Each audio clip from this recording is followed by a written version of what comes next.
톰 라이트가 그 후에 쓴 책이 있는데 그게 혁명이 시작된 날. 우리말 표지는 조금 글자만 있어가지고 보기가 그렇죠. 근데 원서 표지는 아주 그냥 예수님의 십자가 밑에 아주 굵은 글씨로 The day the revolution began 해가지고 아주 예수님의 십자가와 부활이 이 세상을 다스리는 세상 임금, 통치자와 권세들이 십자가를 통해서 무력하게 되고 드러나요 구경거리로 삼으셨다고 하는 승리를, 그래서 하나님의 새 창조 백성들이 일어나서 예수님과 함께 창조의 새로운 대리인으로 열방을 위한 축복의 제사장적 삶을 살아가는 것으로 설명을 하는 거죠.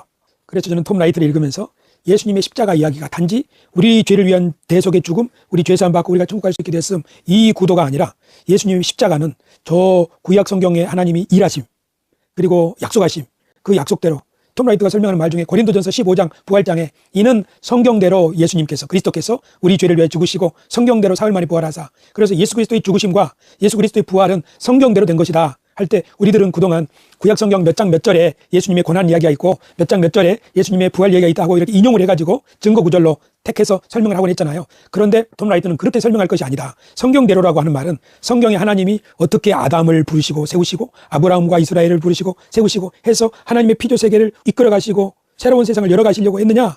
그런데 이스라엘이 그 약속에서 떨어질 때 어떻게 하나님은 연자들을 통해서 다시 그들을 회복시키려고 하셨느냐 하는 성경대로라는 말을 구절로가 아니라 성경의 이야기, 성경의 이야기의 절정으로 예수 그리스도를 소개하는 거예요. 그래서 톰 라이트가 설명하는 방식대로 본다면 예수 그리스도의 십자가는 하나님의 큰 뜻을 이루는, 말하자면 하나님의 피조 세계를 이끌 새로운 백성들을 만들어내고 그들과 더불어서 마치 창세기의 공허와 혼돈 가운데 하나님이 그걸 몰아내고 빛으로 새 창조를 하셨잖아요.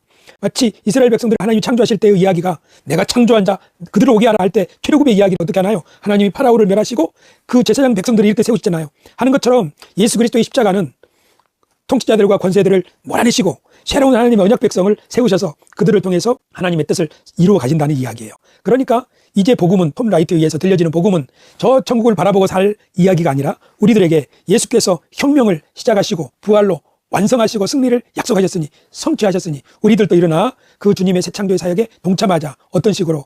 예수 그리스도의 십자가를 따르는 방식으로 라는 의미가 있어진 거죠. 즉 우리의 현재의 삶이 엄청 중요해졌다고 볼 수 있는 거예요. 이렇게 기존에 가지고 있던 그 대속신앙의 관점으로만 우리의 복음 십자가를 이해하지 않고 하나님의 경륜이라고 하는 큰 뜻 가운데서 십자가와 예수 그리스도를 이해하다 보니까 어떻게 돼요? 우리의 현재가 더 새로운 의미를 가지게 된 거죠.